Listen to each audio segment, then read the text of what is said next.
पर जाता हूं, जल्दी से डाटा सेंटर का रुख करते हैं अपने सहयोगी राजेंद्र के पास। राजेंद्र, अगला सवाल हमने उत्तराखंड की जनता से पूछा और यह भी बहुत अहम सवाल है।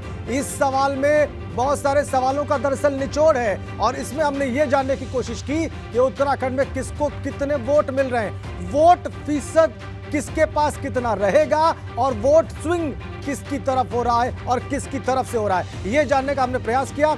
उत्तराखंड के लोगों से हमने पूछा रोहित जी कि किसको कितने वोट मिलने वाले हैं पार्टी वाइज। जी रोहित जी। बिल्कुल राजेंद्र, तो आइए जल्दी से नजर डालते हैं कि क्या कहता है वोट परसेंटेज की। अगर बात करें तो हमारा सर्वे क्या कुछ कह रहा है, तो आंकड़ा आपके सामने है, आपके टेलीविजन स्क्रीन पर। भारतीय जनता पार्टी की अगर बात करें तो 41.1%, 43.1% की अगर बात करें तो सितंबर में था, लेकिन अब 44.6%, 34% कांग्रेस के पास, 14.7% आम आदमी पार्टी के पास और 6.7% की अगर बात करें तो वो अन्य के पास। तो आम आदमी पार्टी भी दहाई के आंकड़े को छूती हुई दिख रही है वोट परसेंटेज में, 14.7%, कांग्रेस 34% और साथ ही साथ अगर बात करें आम आदमी पार्टी की तो 14.7%। तो यह आंकड़ा है 44, 34, 14 और 6। सीधा रुख करेंगे ब्रेकिंग सेंटर का स्नेहलता के पास। जी स्नेहलता।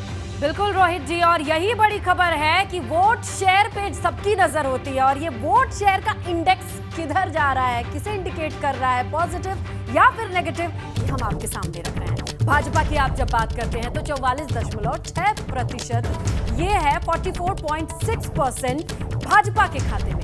कांग्रेस की बात कीजिए तो 34% लोग या वोट शेयर कांग्रेस के पास है। और बिसात बिछाने की कोशिश जो आप कर रही है वो है अनुमान के साथ आम आदमी पार्टी। तो बढ़त भी हम बता रहे हैं, कुल मिलाकर 0.1। ये है एक मोटा अनुमान और उससे निकली बड़ी खबर। अब भी चुनाव हुए तो किस पार्टी के पाले में कितने वोट प्रतिशत जाएंगे, 44.6 सर्वे कहता है भाजपा के खाते में जाएंगे अगर अभी चुनाव हुए। कांग्रेस की अगर आप बात करते हैं तो 34% वोट पहुंचेंगे और आम आदमी पार्टी की बात कर सकते हैं तो 14.7% वोट सर्वे के हिसाब से मिलता हुआ नजर आ रहा है। जी रोहित जी। बिल्कुल श्रीलता, और जल्दी से तमाम मेहमानों के पास चलते हैं, वक्त कम है और सीधा एक reaction, quick reaction, final reaction. Suryakant Dhasmana साहब, क्या कहना है आपका? आखिर में जो सर्वे आया, इसकी जो फाइंडिंग्स आई और कितनी बड़ी चुनौती आम आदमी पार्टी और बीजेपी आपके लिए, क्या कहना है संक्षेप में सर? इब्ता जाए इश्क रोता है क्या, आगे आगे पीछे होता है क्या। आपको दो बातों से थैंक यू कहना चाहूंगा। पहली बात तो आपने भाजपा का जो नारा है युवा 60+, उसको खारिज कर दिया, थैंक यू। दूसरा, आपने हमको अलर्ट कर दिया और हमें जो थोड़ा आपने 34% पे लेके आए, हमारे कार्यकर्ता लग करके मेहनत करके जो हमारा परसेंटेज है वो तो जब मशीनें खुलेंगी तब पता लगेगा, लेकिन जब देखिएगा, जब उत्तराखंड के अंदर 2022 का रिजल्ट आएगा तो उत्तराखंड में आपको कांग्रेस की सरकार नजर आएगी। जैसे और प्रदेशों के अंदर अनुमान लगाए गए थे और अनुमान बिल्कुल आपने पश्चिम बंगाल में देखा, लोगों ने सरकार बना दी थी, खेला होवे हो गया। और जिस प्रकार की उत्तराखंड के अंदर मैंने आपको बयान करी, मेरे जो मैंने आपसे बेरोजगारी से लेकर के उत्तराखंड के अंदर किसानों ठीक है धस्माना साहब, माफी के साथ रोकूंगा, वक्त कम है सर। दीप्ति रावत का रिएक्शन ले लेते हैं। धस्माना साहब, दीप्ति रावत, क्या कहना है आपका? धस्माना साहब का कहना है कि हमारा सर्वे भी 60+ का आपका जो नारा है उसको खारिज कर रहा है, क्या कहेंगे आप, बताइए। देखिए, मैं आपको ये कहूंगी कि धस्माना जी जो बात कर रहे हैं ना, खेला होवे की सबसे पहले उन्होंने बात करी बंगाल की। मुझे ये समझ नहीं आ रहा कांग्रेस 0 पे आकर इतनी खुश कैसे हो सकती है। पहली बात तो वो बीजेपी का तो ग्राफ मैं कहूंगी और सीटें जो है वहाँ बड़ी हैं, कांग्रेस की खत्म हुई है, तो वो अपने पहले गिरेबान में जाके उसके बाद बात करें। और दूसरी बात जहाँ की बात है कि भारतीय जनता पार्टी उत्तराखंड में जो हमारा नारा है अब की बार 60 पार, तो अब की बार 60 पार ही होगा। मैं तो कह रही हूँ कि जो आपका सर्वे है इससे बढ़कर भारतीय जनता पार्टी की सीटें आएंगी।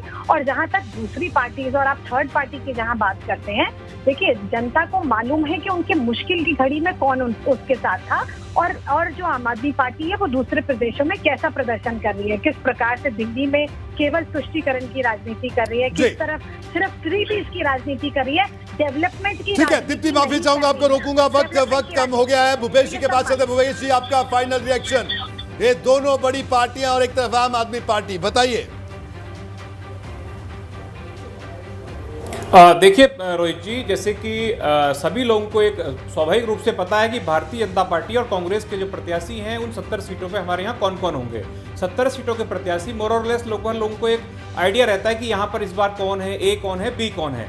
आम आदमी पार्टी के बारे में जो मैं सर्वे की बात कहूँगा, अभी ना किसी सर्वे एजेंसी को पता है, किसी थर्ड को ये पता नहीं कि सीट पे कौन होगा।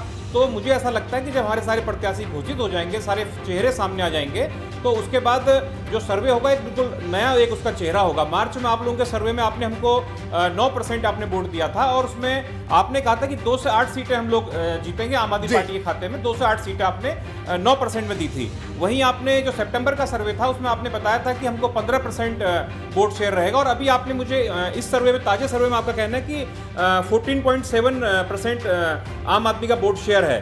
तो मेरा ये कहना है कि मार्च के सर्वे में 9% वोट शेयर में हमको 2 से 8 सीटें थी, तो आज हमारा जो वोट शेयर है 14.7% है।